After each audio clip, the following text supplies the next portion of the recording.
Good evening, everyone. We're glad that you're here. And I was brought up in the South, so my mom always told us to let ladies go first. So we will let Melinda begin, and we will follow her lead. Wonderful. Well, we're incredibly excited that you're here this evening. The three of us have presented on this topic multiple times, and no two presentations are the same. We tend to bounce from subject to subject. Most of the time we try to follow the PowerPoint presentation, but not always. And we love community engagement. So as we're sharing information and talking about different people and places around the county, if you have a question or you'd like maybe to add information, we always get additional information from folks that we're presenting with or to, please interject. So A Shared Heritage, this project began... It's our 6th anniversary. Is it? I didn't get you a card. I'm sorry. We've been at least this phase of the project with this brochure, one of the main deliverables, and the website. We started this phase 1, I guess, right, of this project 6 years ago, February of 17. But the deeper history goes back decades. And Johnny can speak to that. We'll get to Earl Lawrence in due time here, but it's been, I just want to say, like one of the great honors of my professional life to have been part of this project for both phase 1 and do you want to speak to phase 2? Speaking of engagement, and I don't know if you want to bring that up now. Sure.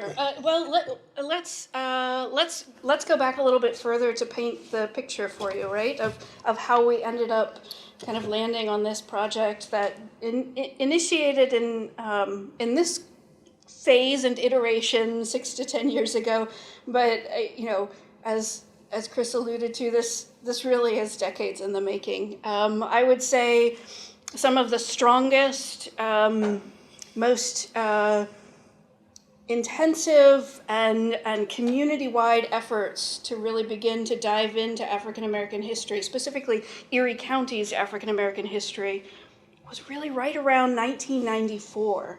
Right, where we have PHMC hosting their annual Black History Conference in Erie, Pennsylvania. We have the effort that Johnny was involved with to bring the remains of Harry T. Burley back home to Erie, Pennsylvania, and have him interred in the Erie Cemetery. There was a book that was published that is still one of the most definitive histories of African American history in Erie, and that is Journey from Jerusalem, which was written by Sarah Thompson with contributions by Karen James. I can't believe I forgot her last name. I'm like, Karen. In any case, all of that happened in the 1990s, and that was the first major dive by the community into African American history. And so after that tremendous effort in the 1990s, then there was Johnny has always been in the background kind of doing research and gathering history and saving materials from dumpsters and convincing people to give him, family histories and photographs and things like that. But the next major, I would say, public effort was the African American history exhibit that was done at the Erie County Historical Society from 2007 to 2009. It was about a 2-year planning and then fabrication and then exhibit opening, and it was open to the public for about 8 months to a year. Yeah, I'm going to stop Melinda and move in. You mind? Jump in. Okay, what we did at the then Erie Historical Society, we jump-started African American history in the city of Erie. And what I mean by jump-started, we made it presentable to all the citizens of the city of Erie. And as Melinda said, we had a great exhibit that stood there for about 8 months, had a lot of visitors, and people in Erie and the city of Erie really got a whiff of what African American history was in Erie. And as I sit here, I cannot go any further than saying that one of the persons who really pushed me to do this was Mrs. Ada Lawrence. And you know, we have people that we call James Brown is what the king of what soul or whatever, and you know, Aretha Franklin is the queen or whatever. Well, Ada Lawrence in Erie is the supreme commander of African American history. That's the title that I give her. So everything that I've done, I did through the effort and pushing of her. A lot of the pictures and things that you will see tonight are from her family archives. Did I go too long? No. And just the last piece, the moment that led to this. Yes. In 2012, the Pennsylvania Historical Museum Commission awarded a grant to the Edinburgh Area Historical Society to develop an exhibit honoring, commemorating, interpreting the work of Leroy and Beatrice Smith. And that exhibit happened. Mm-hmm. And then part 2 of that grant was to begin to lay out a blueprint for a countywide trail of African American history. And so that's how our program, the public history program at Mercyhurst, got involved. We had a great student, Adriana Hausman, who worked with Johnny, drawing some of the history from Johnny's resources, as well as from Journey from Jerusalem, Sarah's book, and put together what was basically a draft of what became this brochure just in 2020. That's how long it took us to finally, you know, people have lives and it was hard to kind of pull ourselves together, and we got a grant from Erie Arts and Culture, and that kind of spurred us on to develop this brochure. Please make sure you take at least one when you leave this evening. And we also have a wonderful website which includes not just the map, but I think about 40 or 50 individual biographical profiles of some of the leading figures in Erie County history. By no means comprehensive. This is an ongoing, organic website. We'll be adding to it as time moves on. And 5 wonderful, incredible oral histories with Johnny, and we'll say a little bit more about those oral histories as we get into this. I don't want to leave anyone out. In the beginning, when we started this, we had Sarah Thompson with us.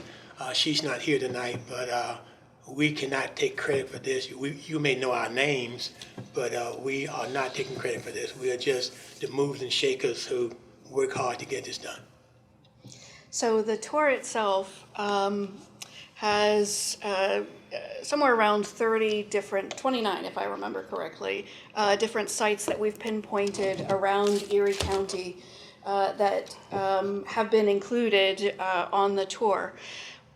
By no means are these the only points of interest in Erie County that relate back to African American history. These are just 29 points that we thought were good examples at where we could tell a story, right? So the 29 points kind of span 200 years of Erie history. So we have included houses where some of Erie's earliest African American residents lived. We've included mention of some of those individuals who actually came to Erie County minus their freedoms, right? They came here as enslaved individuals and over time were granted freedom and some of them went on to achieve really amazing things here in Erie County. We also include the 1800s, the 1880s, 1890s, early 1900s, where you see a number of African American business owners, talented musicians. There's this amazing kind of outpouring of talent and business savviness. That's good. That's good. You see then, leading into the civil rights movement, we've got a number of sites that are reflective of the civil rights movement, specifically in Erie, right? When you look at history, we've got history that's happening at the national level. we've got history that's happening at the state or regional level, and then we've got the history that's happening in your own backyard, right? And it's all connected, it's all related. So at the same time, we have activity happening at the national level and making the national news. Things were happening here in Erie, contributing to the civil rights movement. So we have some of those sites included. We've got our community centers, which have been really pillars for the community for such a long time. And I don't know Let's if I'm... move into our pictures. Excellent. Well, let me just make one statement. Since you mentioned that history is an organism, it grows. Yeah. If you have read any of the papers lately or seen any of the news, there was a young man who did research on the Underground Railroad in Erie. He has written a book. There will be a marker put down on Parade Street. So, you know, it's not something... Ford Station, right? Yeah, Right. it's not something that's stagnant. It continues to grow as we continue to learn more and we continue to do more. Okay, Yeah. now you go. All right. We're going to bounce like this all night. Yeah. Let's get into it, yeah. What do I do here? Uh-oh. There we go. All right. Is that the first one? Did I push past one? There we go. Most people who live in Erie County. I'm sorry? Is Ray? Hey, that might be I think good. Raven's going to work on that. There we go. Much better. Oh, Perfect. perfect, yeah. So I'm just going to say one thing. One of the most striking moments for me in this research process was the discovery that my wife grew up on land once owned by an enslaved person, a formerly enslaved person. My wife grew up on Emmeline Drive, which is on a part of the 400 acres once owned by Bo Bladen, who came from Maryland most immediately and most at the greatest distance from East Africa, I believe, right? From I don't have my notes in front of me, West Africa. And so there it is on the whatever 1876 map, and that land was held, the Bladen Farm, in four generations, peeling off little bits at a time as it became sold in smaller parcels. But it just highlights the fact that you never know what kind of history is under your own feet, you know, and the fact that enslaved people were part of the history of Erie County is something that I think most folk do not appreciate, and helped to build the wealth of Erie County and help to transform Northwest Pennsylvania into the burgeoning industrial maritime power that it was by the middle of the 19th century.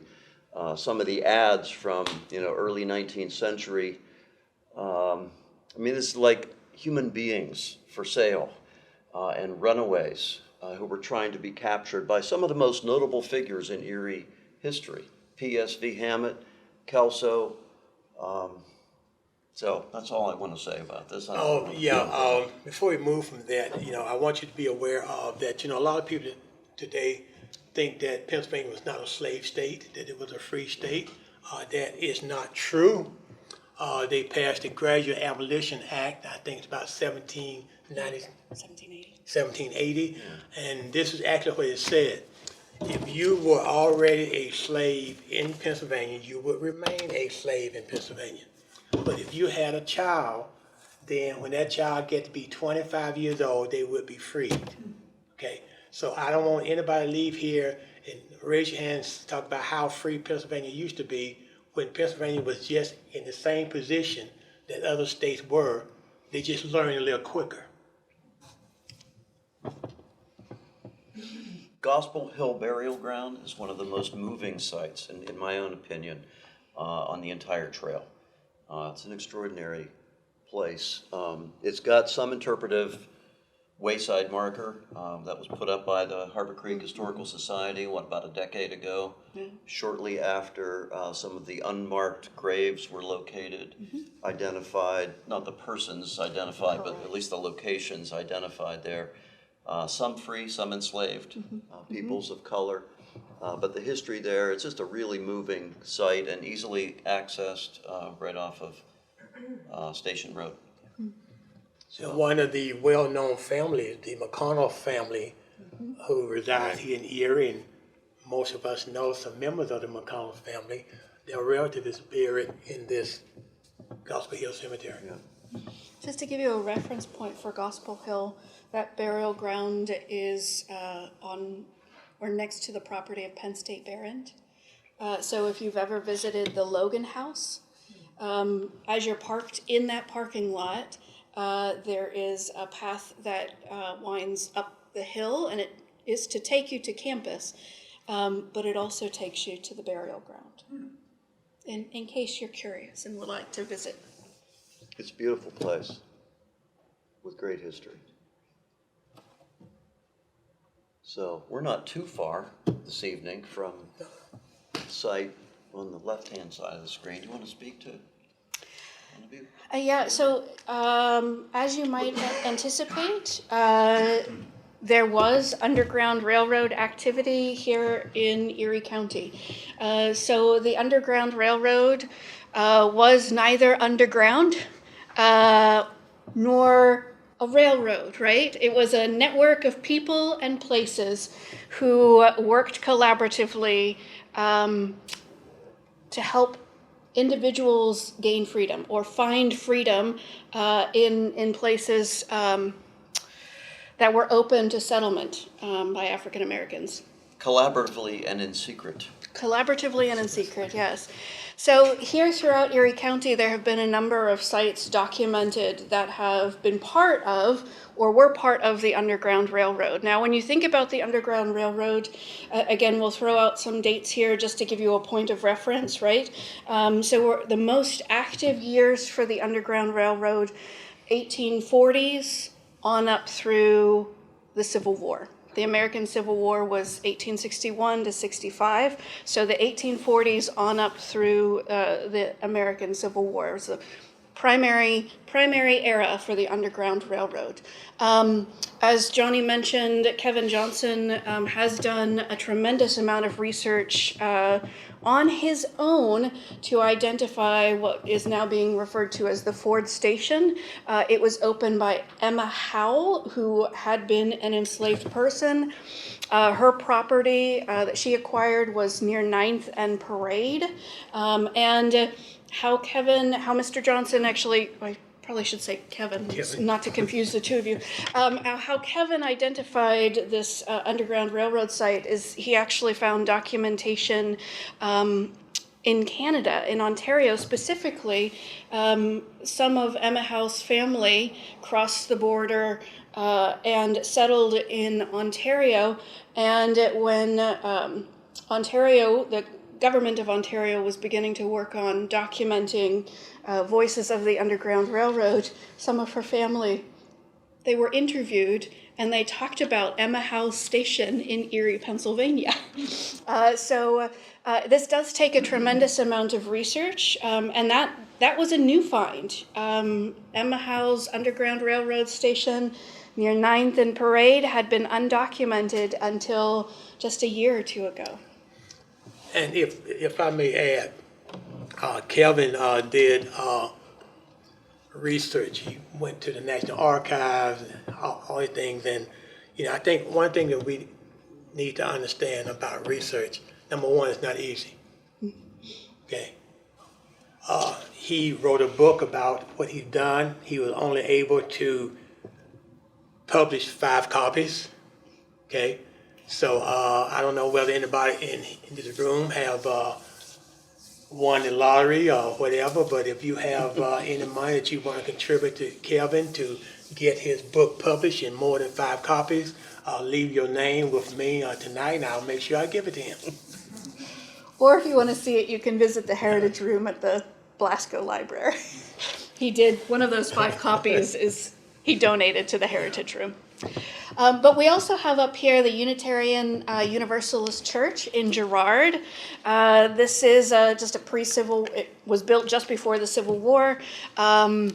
It's said that the Universalist Church was used as an Underground Railroad site. Interestingly, the Methodist Church in Wesleyville was also said to have been used as an Underground Railroad site. Frank Henry, who probably a decade or two following the Civil War, published a series of articles in the Erie newspaper detailing the work that he did as part of the Underground Railroad. So those newspaper articles are just amazing documentation of his work. And that Methodist church in Wesleyville no longer stands. But what I found most entertaining about his accounts, I recall he would say that the parishioners would come in, or the congregation would come in on a Sunday and find that their woodpile had gone down. No one knew, right, that the building was housing people during the week. So they would find their woodpile go down. On more than one occasion, he also wrote that as the Sunday service was happening, during some lively moments in the sermon, which I grew up Methodist, I cannot imagine lively sermons, but apparently in the 1800s they had lively sermons, so it wasn't uncommon for the congregation to hear singing and footsteps above them.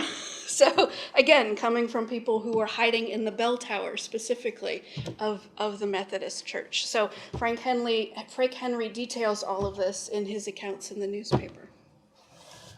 Some of the history, I'm sorry. No, you go ahead. I was just going to say, some of the history of the Underground Railroad is necessarily cloudy. Again, the lack of documentation at the time was inherently the case because of its illegal nature for much of the period. But some of it we know, and some of it gets repeated and is more verifiable in terms of the documentable veracity of it. And I'm thinking especially of one of the colleagues and supporters of Reverend Shipman, that's Reverend Charlie Shipman on the left, who was like the boss conductor, as he was referred to in Northwest Pennsylvania, directed a lot of the traffic of fugitive enslaved persons, both west and east along the lake toward places like Wesleyville and into New York State. And one of the supporters at the Unitarian Church of his work was Elijah Drury.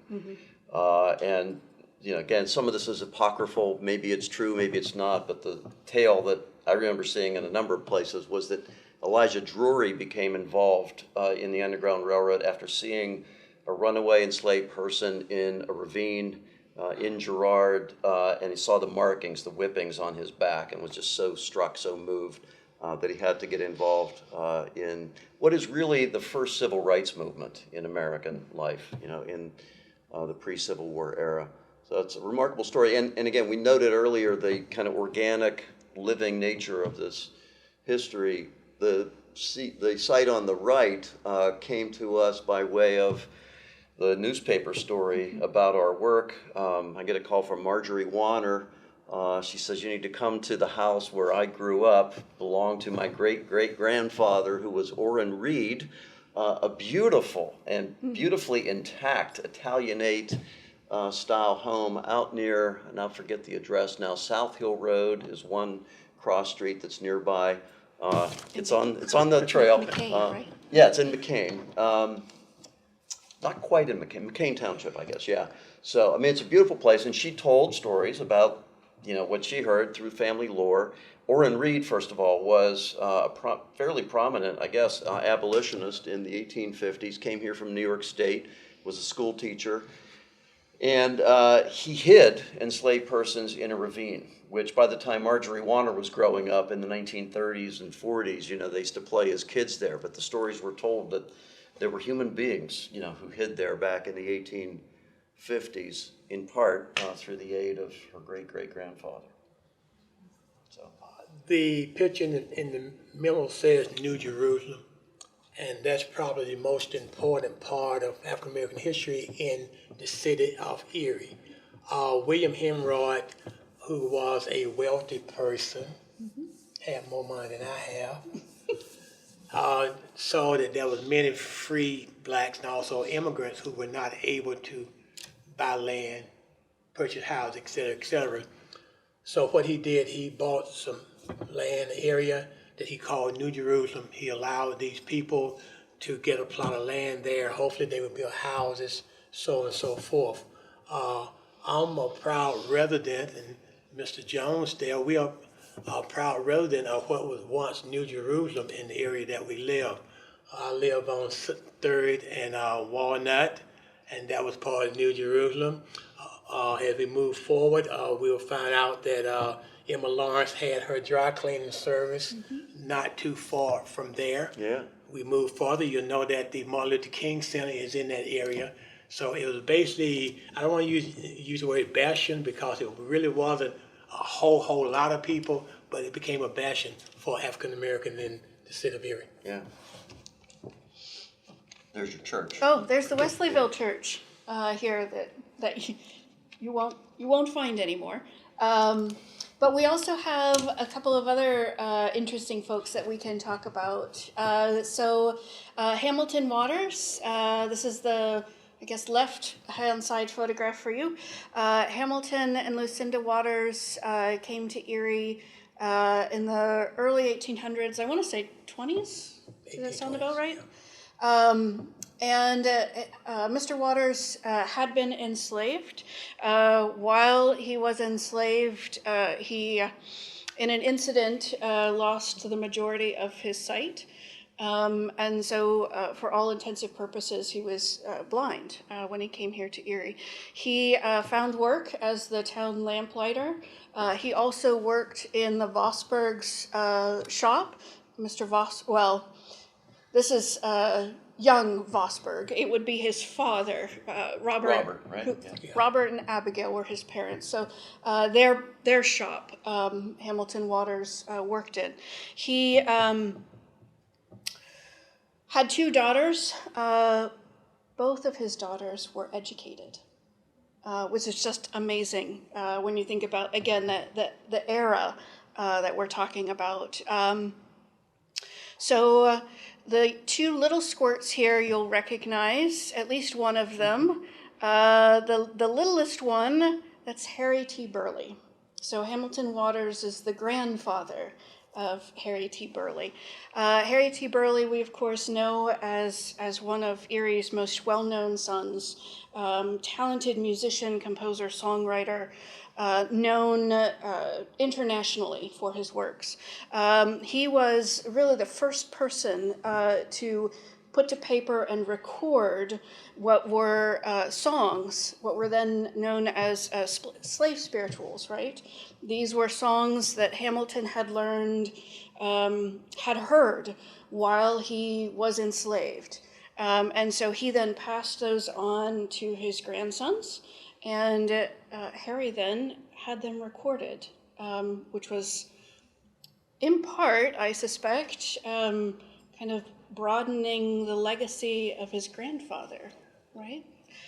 And the story was like, as he would walk the streets, lighting the lamps, he would sing the old plantation spirituals of his youth. And obviously the grandson really soaked it all up, and it stuck big time with him. And we should say, I mean, the Vosberg's barbershop was important to the Underground Railroad. They would re-groom runaways, enslaved persons fleeing from the west to the east, stop in the Vosberg shop, and African Americans would get, maybe a good clipping and maybe even some hair dye, try to change their appearance. And Hamilton Waters pressed clothes and would re-outfit them, try to change their appearance as much as possible as they made their way.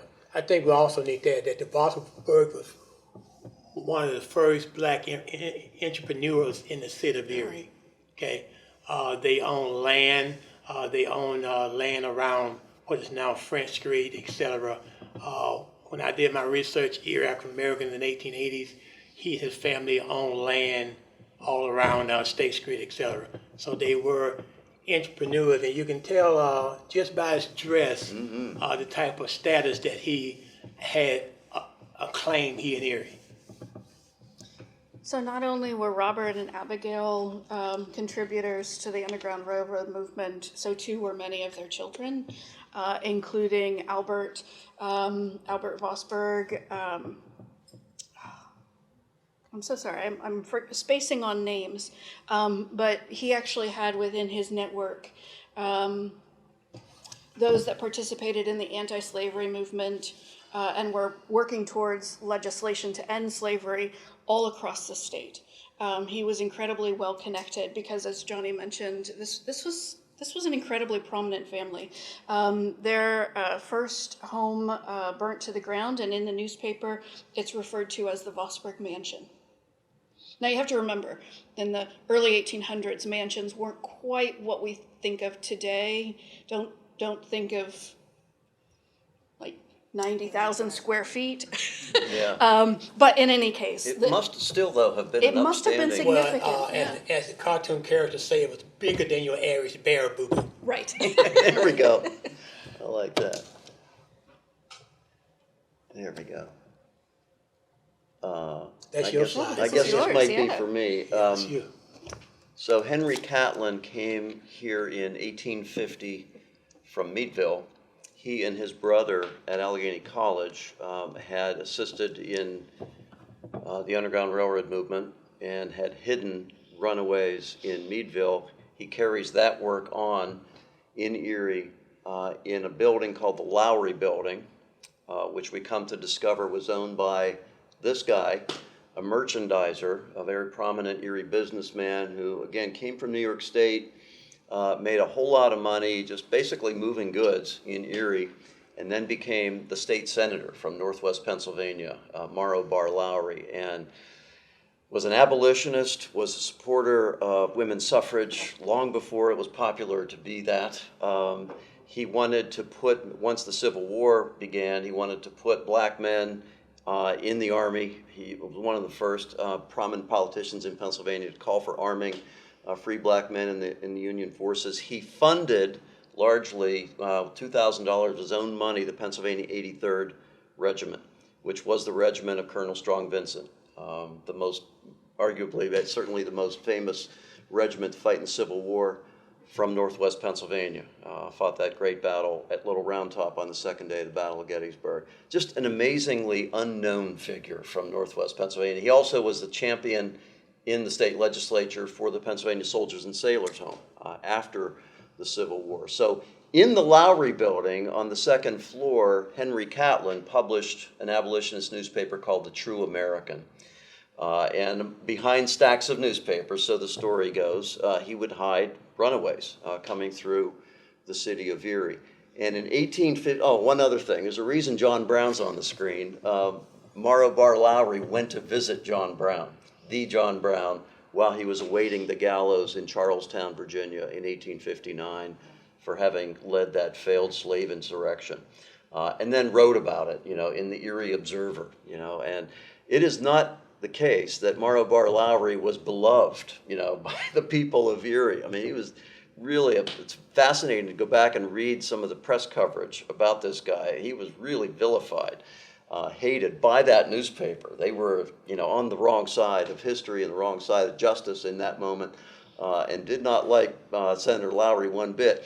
So 1858, April 24th to be exact, 1858, Henry Catlin brings Frederick Douglass to Erie to give a lecture called The Unity of the Human Race at a place called Park Hall, which we've still not identified where exactly that was. But apparently before he was able to give that address, the two of them were surrounded by an angry mob and almost ran the both of them out of town. Again, just to give you the kind of give you some idea of the kind of seriously divisive atmosphere prevailed in, everywhere in America in the years leading up to the Civil War. That was 1858. So, fascinating moment in the pre-war era. So there's the Burley story. Okay, so here you're going to throw it all on me, huh? Okay, I'm very glad that I'm here to talk about something that I really love. About 1985, maybe earlier than that, I met Charles Kennedy Jr. He and I became great friends. Having read Journey to Jerusalem, have his cousin, Karen James, do most of the research for a project they call Erie First Families. A lot of that research was done at St. Paul Episcopal Church in their archives. And what happened was that we found out that going through St. Paul archives, there were families that were here, the Fisher family, the Lawrence family, the Burley family, all these families were here. And what's ironic, I guess, is that you could go to church but not be in the church, if you understand what I just said. You know, these blacks were allowed to go to St. Paul at a different service, in a different place, etc. They were congregants, because I can look through their archives and see where some of those people, the Fishers, paid tithes or whatever, you know, but they were part of the church, but not part of the church, okay? And as we move forward, we'll find out that a lot of those people who were part of St. Paul moved on to other, can I say this, all black churches? Okay, all black churches.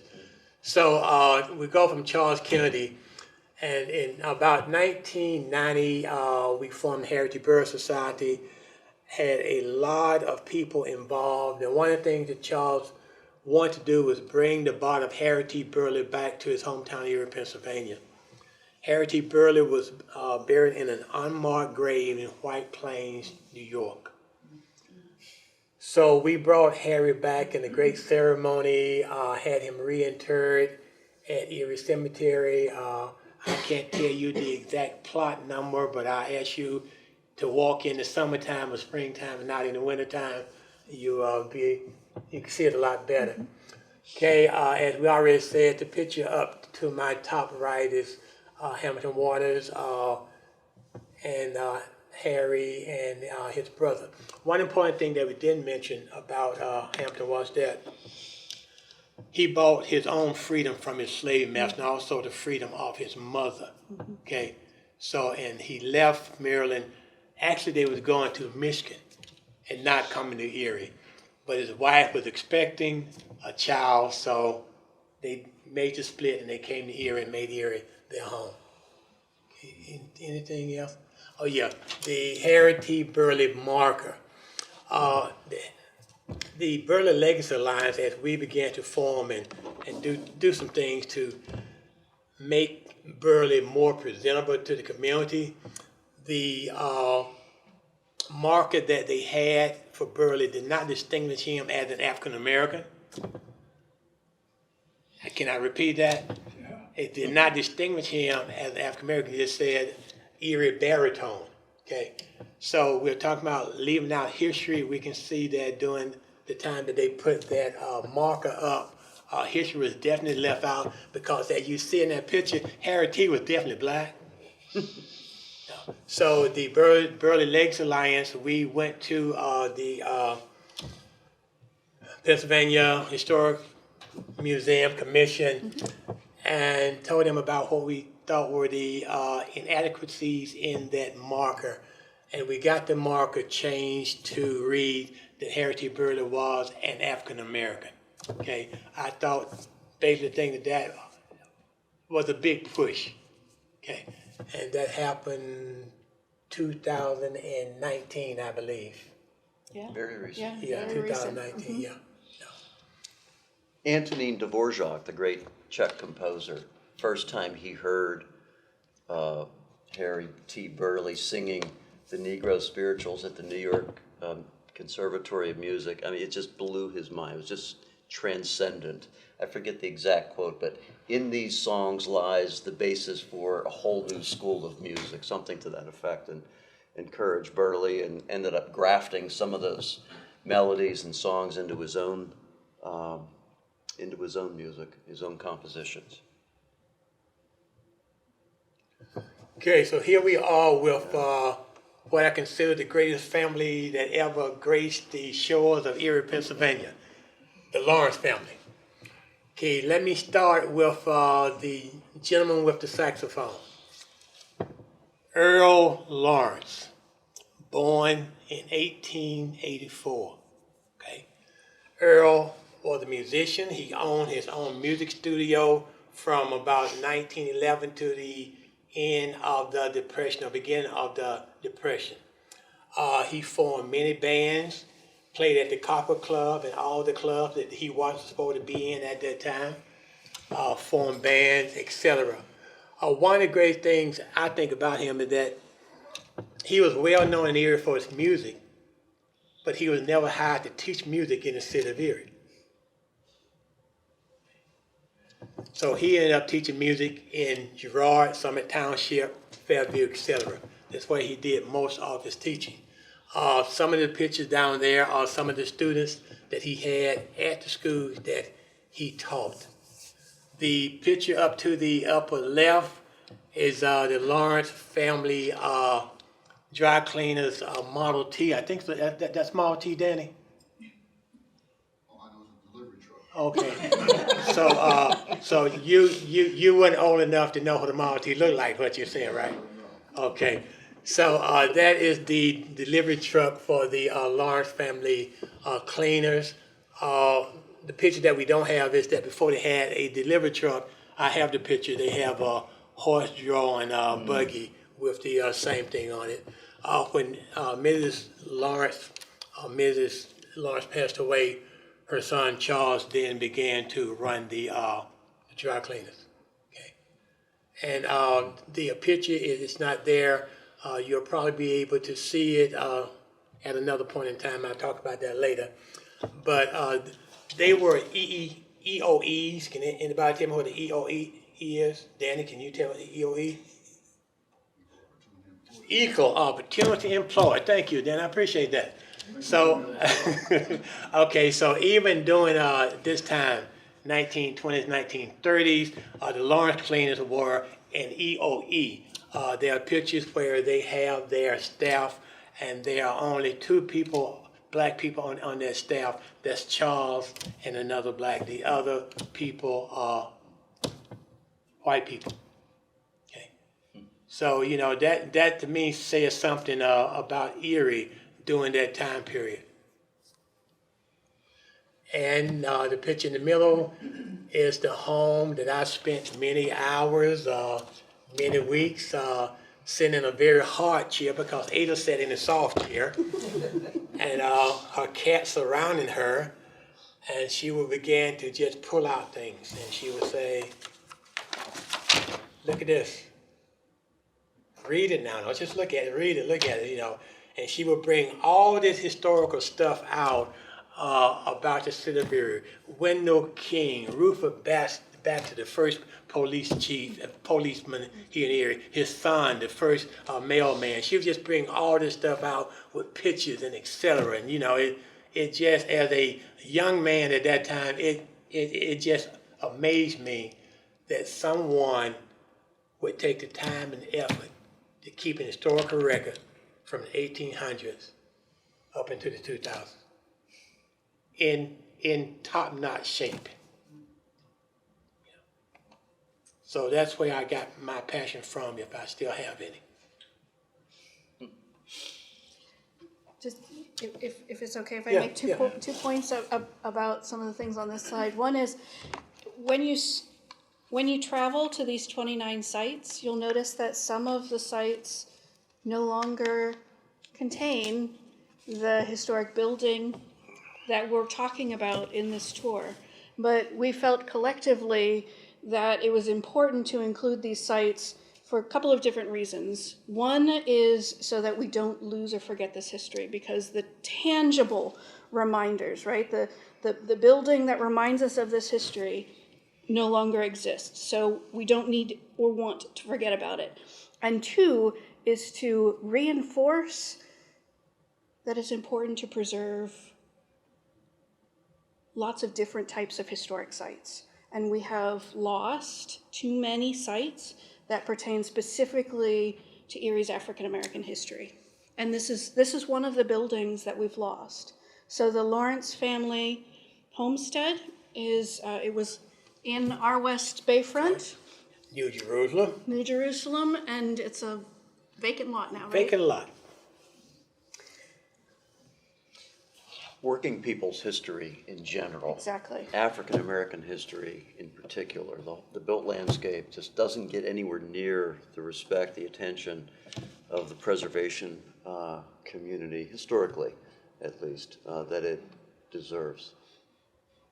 And a little more on Earl, if you Okay, please. here we are. The picture on the left is during the time of the WPA, during the regime of President Roosevelt. The WPA, Earl worked with the music students from Erie County and also Crawford County. And those are the kids that he worked with. He's the top left-hand side is Earl Lawrence. Okay. Here we see him directing a band, probably in Fairview, probably. He taught at the Erie Conservatory, and he also had his own music studio. At the conservatory, he was able to work with other students. And two of the people that he was able to work with, pictures are there, Mary Alice Brown, one of the premier jazz singers in the United States and over the world, and also Bruce Martin Wright, who was the director of the Chamber Orchestra here in Erie. So they were two of his students, and you can see that he must have been a great man to have students to push forward the way they did. And I'll let you talk about the New Deal. I'll just mention in passing that he lost his studio, is that right? Yes, lost it. As a result of the Depression, and so took up the post with the WPA, and then he started a newspaper named for Franklin Roosevelt's great national program, the New Deal, in which you can find stories. We only have the one copy, I guess, of in the Blasco Heritage Room. Stories about things like the Confederate flag and the pain the flying of the Confederate flag brings, the importance of protecting and expanding voting rights in America. I mean, it's just haunting, the issues that he was addressing there, importance of public health and investing in public health, the stories that he was writing about in 1935 in that newspaper, the relevance, the echoes to our own time. And you know, it's very important also to understand that this is a single black man producing a newspaper. Yeah. This is not the Pittsburgh Courier. You know, this is not the Atlanta Daily World, you know, where you have reporters going out and you have money coming in. This is a single man here in Erie, Pennsylvania, seeing the issues of the day. Because it needed to be done. Because it needed to be done. So, well, just to make sure that Johnny and Charles Kennedy receive the acknowledgement that they deserve. So when Miss Lawrence was moved into assisted housing and her family was beginning to clean out the family home and get it ready to sell, and then ultimately after it sold, it demolished, right? Both Johnny and Charles Kennedy really saved as much as they could, right? They went in and or saved things from dumpsters. Dumpster dives. One of the items that was saved was Earl Lawrence's piano. And it was, just to give you an idea of how long things take, it was shifted from the Lawrence family home over to Charles Kennedy's garage, where it stayed until about 2018. Yeah. When we finally found a home for it. The Fairview Area Historical Society agreed to accept it, and it was shipped then from the Kennedy home in Erie out to Fairview. And the reason this makes sense is because, again, Earl was the music director for the Fairview School District. As soon as that piano was put on display in the Fairview Area Historical Society, which is the Sturgeon House, just to make sure everyone knows where that's at, in Fairview on Avonia Road. As soon as it went on display, some of the first people to come in and see that could remember taking lessons, could remember Earl Lawrence as their music teacher. So his impact was countywide. Can I tell a story? Oh, yeah. Okay, I was doing a presentation out there about Earl, and after the presentation, this lady walked up. I'm assuming I'm about 85, so I'm assuming she was about 90. I'm just assuming that was her age. And she said, I want to tell you this story. I said, well, go ahead. And she said that Mr. Lawrence was my music teacher, and I got selected to go to the district music festival, etc., but I wasn't able to go. My family didn't have the money, so on and so forth. So Mr. Lawrence came out to the house and told my mom and dad he's already prepared a way for her to get there, etc., etc. Got her there. She came back, and she said that Mr. Lawrence paid for her food, paid for her transportation, and all of that. And when she came back, he would not take a penny from a parent from doing that. So that gives you an idea of the type of character, the type of person that Earl wants. I'm not going to say was because he still lives. He lives in the heart of that 80-year-old lady who he did that thing for. So one thing that we try to do, and I'm gonna just go off on a tangent right now, is that we try to hide things that should not be hidden. And my grandmama always told us that when you make a cake, you always have ingredients that you put in the cake. And if it's called for 2 eggs and you only put a half an egg, then once you pull it out of the stove, you're really not gonna have a cake. Okay, you're gonna have something. So when we look at history, unless we get all these ingredients together, we aren't gonna have a cake. And that's the problem that we're facing in America today. And I'm gonna say this: people want their own cake and not the cake that they should have. And all vanilla cake. All vanilla is kind cake. of what we're after right now. I'll start on the left and turn it over to you guys. But Reverend Ernest Franklin Smith comes to Erie, 1934, and opens up what becomes a kind of a steady stream, a pipeline, down to Laurel, Mississippi, that particular region of Mississippi, recruiting African Americans to come to Erie, often working with Erie employers like General Electric, recruiting on their behalf to bring folk to Erie. He starts on Walnut Street, the Good Samaritan AME Zion Church and the Mission School. He's doing adult education, nursery school, feeding children, an amazing figure he is, and working with H.O. Hurt at one point to establish the first nursing school for African American women in Erie. H.O. Hurt, he traveled in some pretty high, Yes, he did. high circles. And his work carries on. You speak of the living Earl Lawrence, Quality of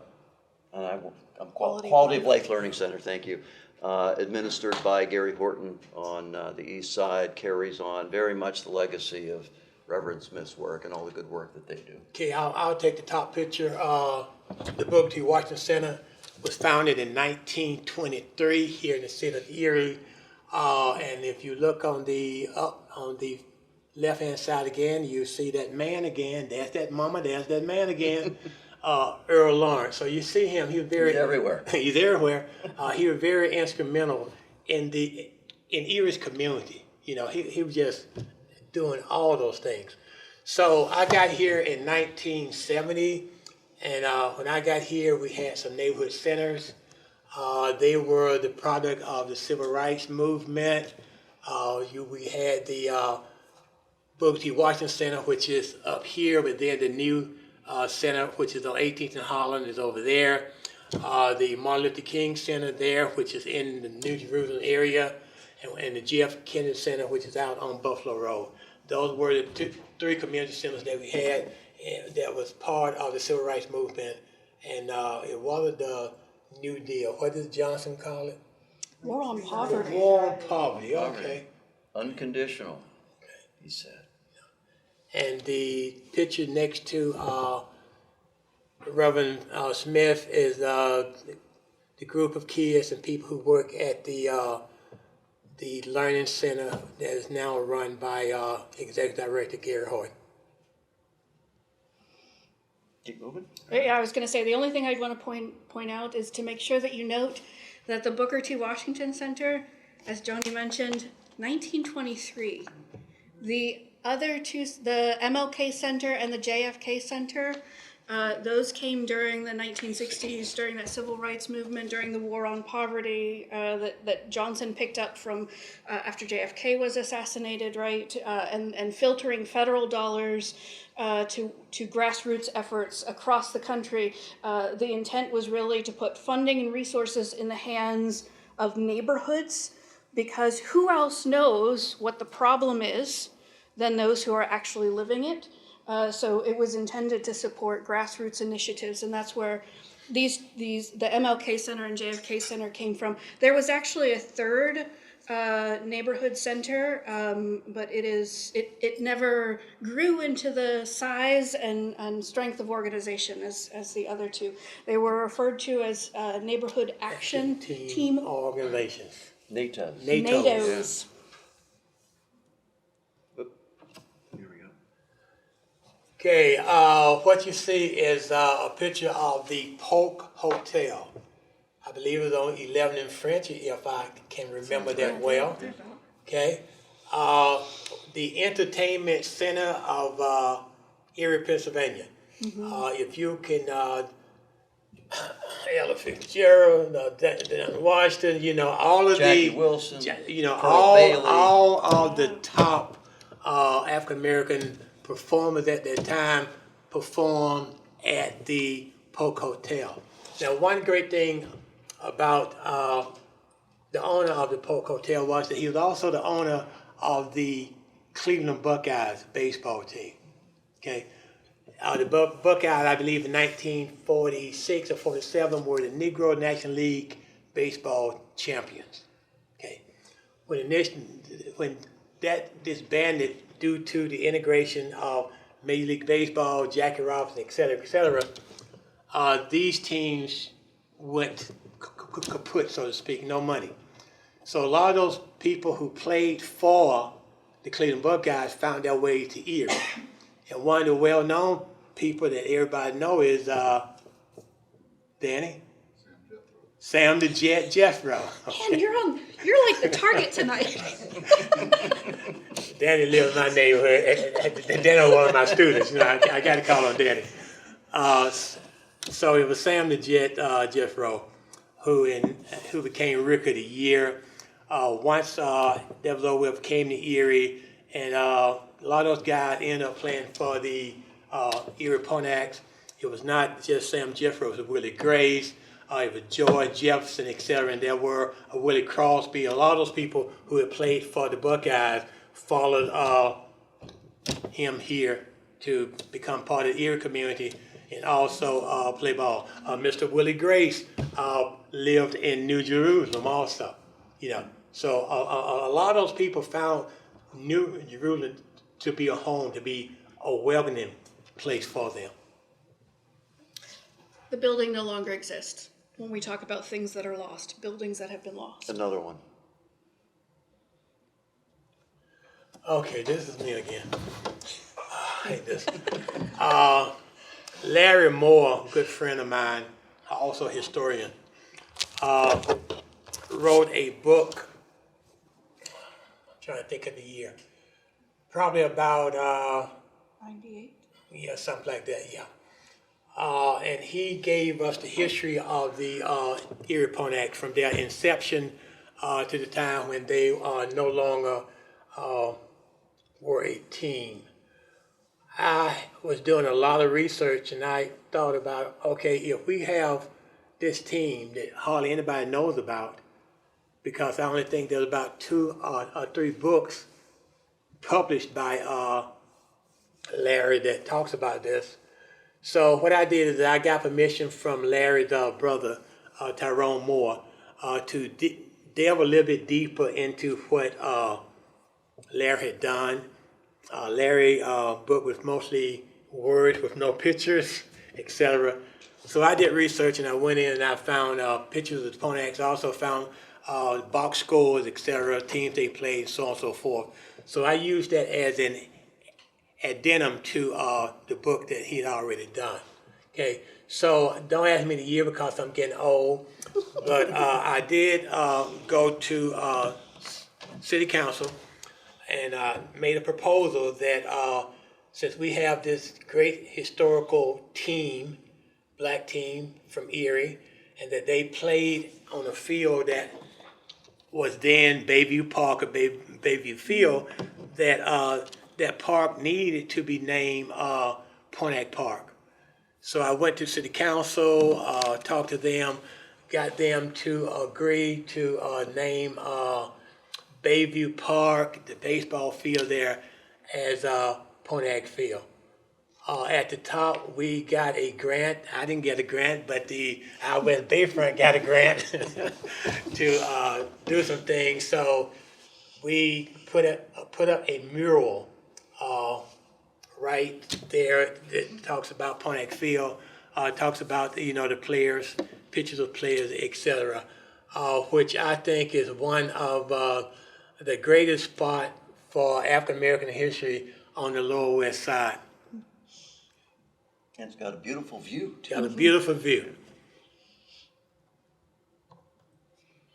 So I mentioned at the outset that we were able to record the oral histories through the support of WQLN.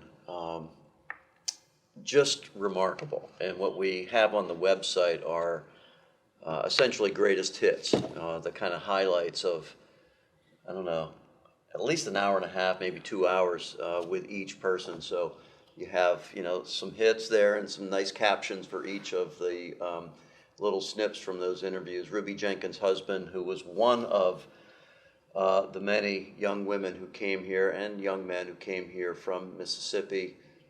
Celestine Bell Davis, who came from Mississippi also, right around the same time as you, right? Yeah.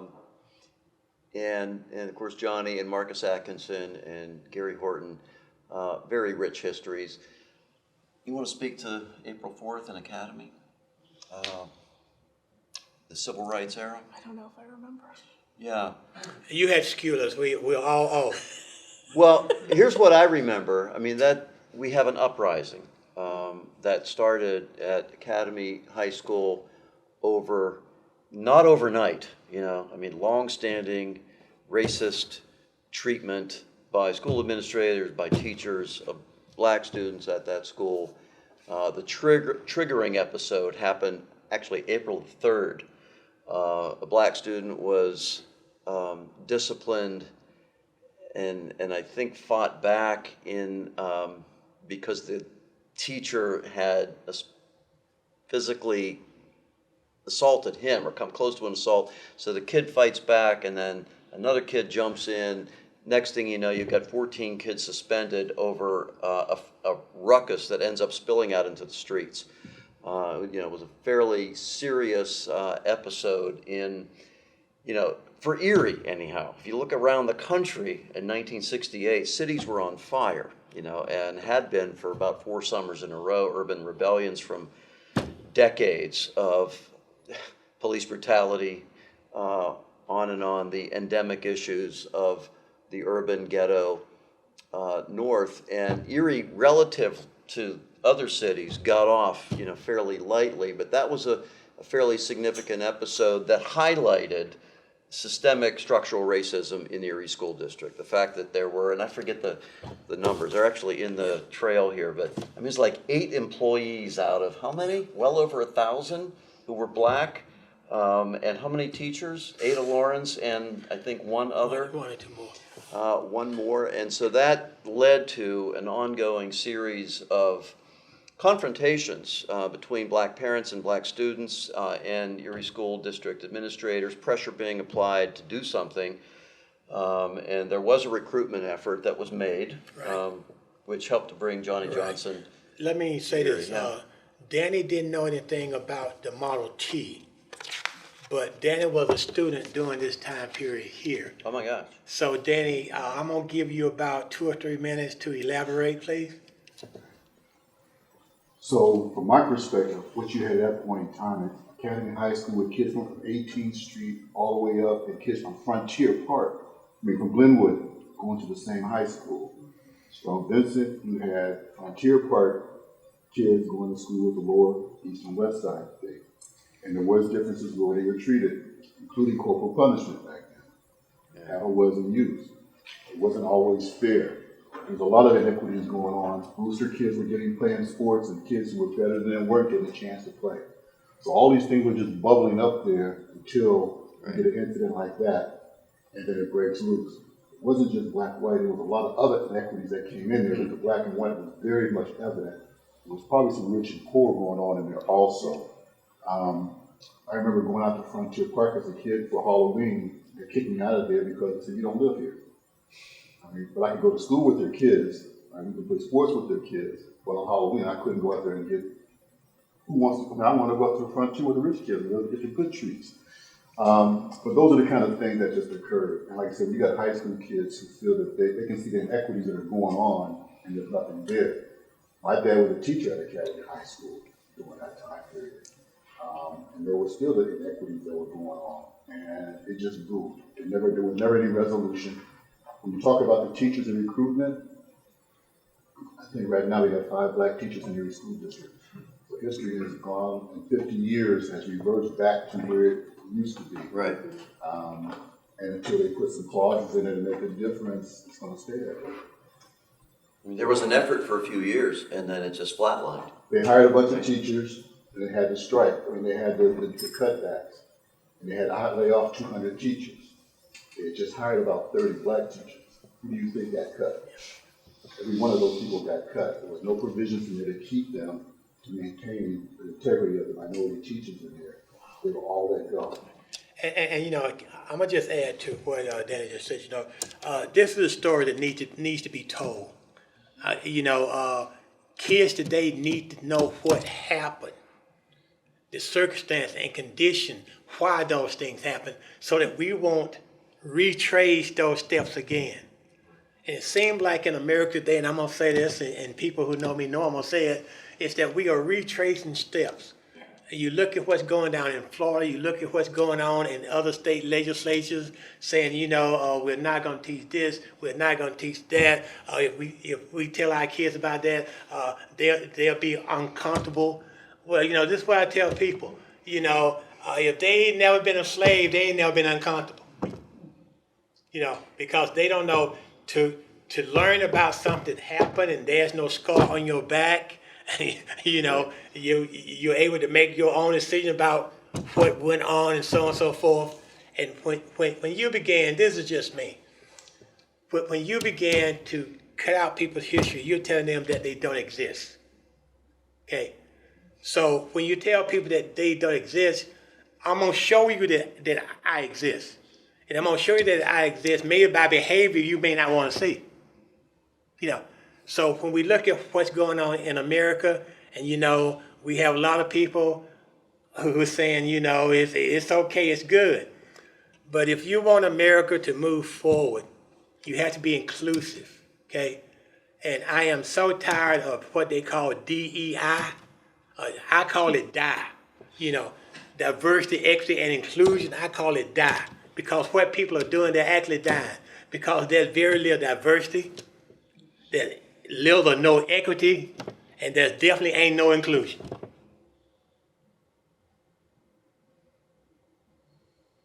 Reverend Fred Shuttlesworth said, if you don't tell it like it was, it will never be the way it ought to be.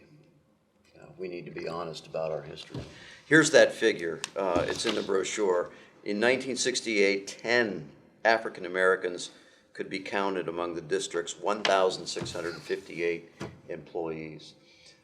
April 4th, 1968, the date of that uprising, it was also the same day, that evening, that Dr. King was assassinated in Memphis. Did you want to comment, sir? I'm sorry. That's what I wanted to bring up. Yeah. And I wondered if there was any recollection in your history. Now, I was around then. I was a high school senior. And I know it was a terrible day, but I don't remember specifically how Erie reacted to that day. Do you have any recollection you can bring? Well, I don't have any recollection, but I'm going to send you to the source.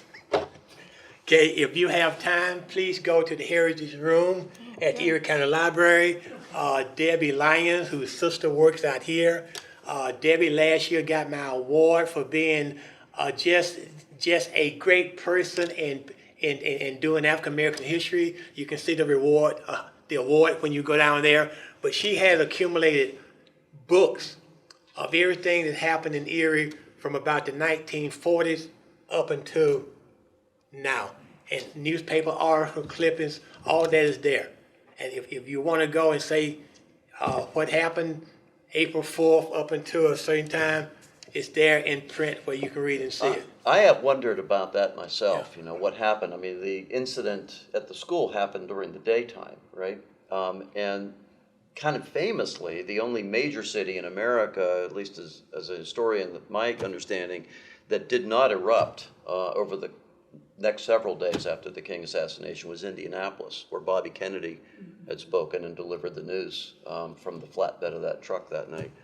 But as far as I know, Erie did not, at least erupt. Well, the newspapers say not major violence. Wait now, the newspapers said that there was a burning, there was arson. Am I correct, Mr. Jones? See, I don't remember the mass burning because there wasn't much to burn. I mean, 18th Street had already been burnt down, which has been a lot of places and locations. They weren't coming downtown burning up anything. So I don't know what they would have been burning back then. As a kid, I would have been about 13, I think, at that time. I don't remember neighborhoods being set on fire. Yeah. There was one building. Might have been just. Yeah, one building. So that's the shot from April 7th. There was a gathering, a large vigil, I think over 1,000 people in Perry Square, a mourning for Dr. King. Well, I was just going to mention that within days or weeks after the assassination, that's when the Bayfront NATO chose to use Martin Luther King Jr. as its name for the center.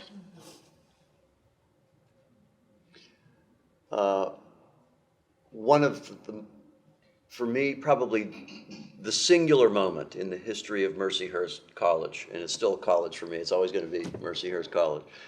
The most outstanding moment in our nearly century of history was 3 days after the Selma Bloody Sunday event, when our president, Sister Carolyn Herman, led a vigil of students and faculty in the rain and snow outside of Old Main, singing Blowing in the Wind and We Shall Overcome. And these were her words in a brief homily. We should ask ourselves this evening how willing we would be to offer our lives for our brothers who are suffering insults and deprivations. The Reverend James Reeb, the Unitarian minister who ends up dying after a Klan attack in Selma, lies critically injured and near death, a result of his conviction, his willingness to die if necessary to help his fellow Christians achieve a basic right of all citizens of this free country. We are so comfortable, so privileged, so unaware of what it means to suffer insults and indignities. And she went on. An extraordinary moment. And then they walk right through the gates out onto East 38th Street, marching in solidarity with the people in Selma, Alabama. And there was a bus from Erie, 26 people, organized by the NAACP. I know some Mercyhurst faculty were on that bus that went to Selma for the final march from Selma to Montgomery. And Sister Carolyn Herman, I will say too, also refused in the early 70s for several years to send student teachers from Mercyhurst into the Erie School District until that district got its act together on desegregation and began to hire more black teachers. So she's, one of my personal heroes at the college in our history. This is where we finish. I guess back to your earlier comments a moment ago, what is past suddenly, the past has a way of stretching its tentacles into the present in uncomfortable ways, with Confederate flags now paraded into the sacred citadel of our democracy. So much of the division, and sometimes that's too murky a word, polarization and division. It's an assault on our democracy is what's happening here. And so much of it's driven by racism, by the unsolved great American dilemma, as Gunnar Myrdal called it in 1944. And the assault on history, the assault on facts and truth, part of the big lie. Well, I think W. Du Bois said it greatly when he wrote Souls of Black Folks, that the problem of America is the problem of the color line. Right. And we can see that transcend from Du Bois in the early 1900s to the year 2023. And it's not just blacks in the color line now. It's brown people and yellow people. You know, everybody has become part of that color line now. Isn't that the history of the world? The history of the world. Isn't that the history of the world, though? That there's always been a divide between color. I'm going to tell you this. Historically, I'm going to say no, because there was a divide against ideologies and not color. Okay? And if you understand what I mean by ideologies, you know, how can it be like that if we had great African cities and so on and so forth, even before Europe was even thought about. So it was, let me say this about America, okay? When you have democracy and capitalism combined, there is a push for resources. Resources funds capitalism. That's what resources do. So if you go back in history and you look at colonization, what was that about? It was about resources. These people have gold and silver, and they have all this stuff that we need to make our society better, so let's go take it. Not only did they do that in Africa, they did that in America to the indigenous people. Right. It's all about resources. It's about And the slaves were resources. yeah, resources. All about resources.